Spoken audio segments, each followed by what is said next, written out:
In Brussels, common sense is no longer detectable, not even in traces. Very harsh things happened at today's foreign ministers' meeting. I would like to highlight 5 of them, without claiming to be comprehensive, but these are the 5 most shocking developments. First, for the first time, there was an open admission that Brussels and a significant number of member states want to go to war and reject peace. Several people said the European Union is not ready for peace. This was the first time it was explicitly stated that the EU is not ready for peace. This makes the situation clearer, even clearer than before. The President of the United States is making tremendous efforts to achieve peace, yet the biggest obstacle, the biggest barrier, the biggest underminer of these peace efforts is Brussels itself, the European Union. A decision has been made in Brussels. The European Union is choosing war over peace. The sentence was stated clearly: the European Union is not ready for peace.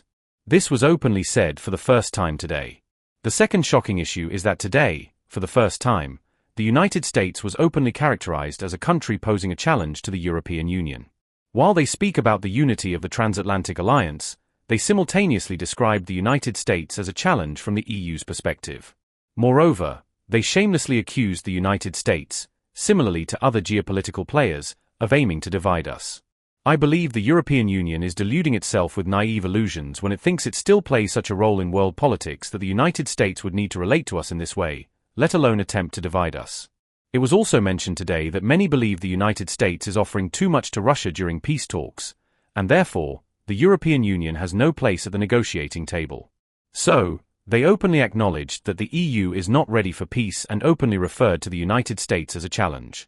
The third issue concerns money. Today, it is not enough that discussions are underway about allocating €1.5 trillion for the Ukrainian welfare plan. Here in Brussels, it is taken as a given that €800 billion or $954.7 billion should be given to Ukraine for the functioning of its state and €700 billion or $835.4 billion for its army, a total of €1.5 trillion or $1.7 trillion. Yet today, the Brussels-Kiev tandem came forward with additional financial demands on top of this amount. Hundreds of millions, even billions of euros, were being mentioned. The European Union wants to accommodate 2 new demands. First, they plan to prepare a proposal for European Investment Bank resources to be used to arm Ukraine. The European Investment Bank should finance the development of the European economy, railway construction, road construction, and infrastructure that improves the lives of European people. Instead, they want to reallocate these resources for weapons purchases for Ukraine. Second, they are demanding even more money for the fund supporting Ukraine's energy system. So, in addition to the €1.5 trillion plan, new financial demands were presented today, and they want to spend European Investment Bank resources on arming Ukraine and pour additional money into Ukraine's energy support fund. The fourth outrageous demand of the day is that European Union military training should be moved to Ukraine, clearly in parallel with earlier British-French commitments indicating their readiness to send soldiers. Between the European Union countries and Russia, and we know that the vast majority of the European Union countries are also NATO member countries. Therefore, if the military training of the European Union moves to Ukraine, a direct military confrontation with a NATO member country can very easily occur. And Russia, which we know exactly means a NATO-Russia conflict, which in turn means the Third World War. Therefore, of course, we are also rejecting this proposal, and we will not contribute to the relocation of the European Union's military training mission to Ukraine.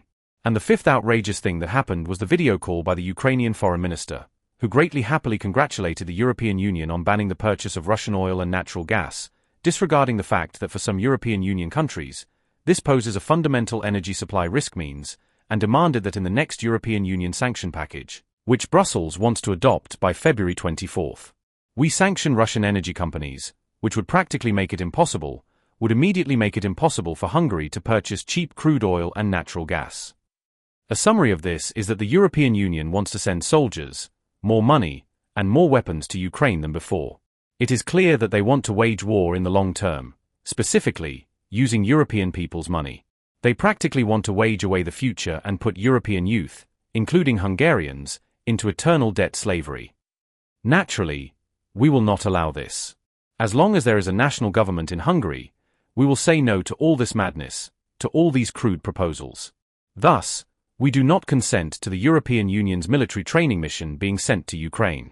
We do not consent to the immediate ban on the transportation of cheap Russian crude oil and natural gas with a sanctions package in February.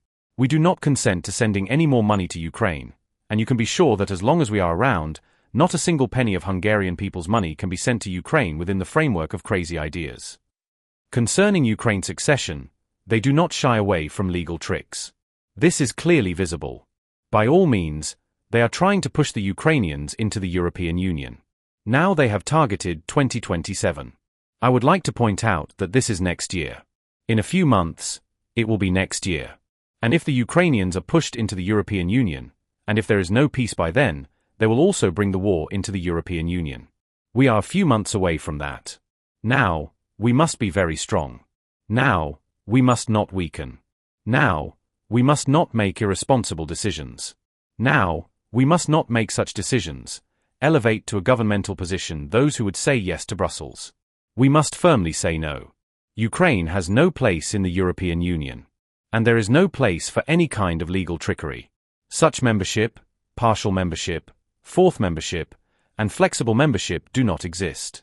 There is membership, and there is no membership. And Ukraine has no membership. It does not exist. As long as we are the government in Budapest, the Ukrainians will not make any progress in the Ukrainian accession process.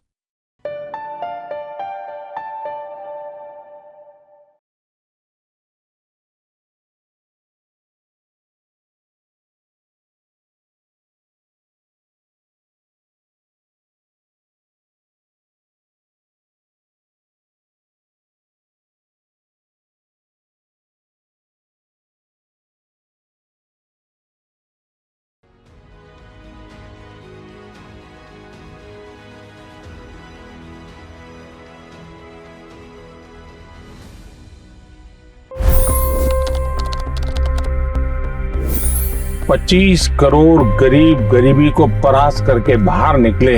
For the good of our nation, let's work together and let's truly make America great again. The fastest news breaks. Requested PM saying that look, you will have to speak to Putin and to Zelensky. The biggest news makers.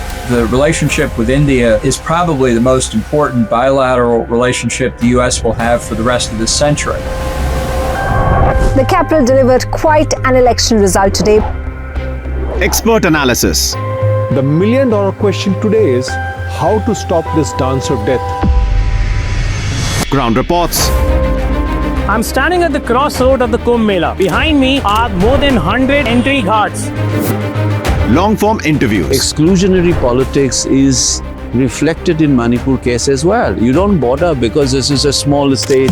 Deep dive into burning issues. It's often said DRC could be the richest country in the whole world. It's because of what sits underneath. Why exactly did the US topple the Sheikh Hasina government? HD videos. We don't just break news, we break it down.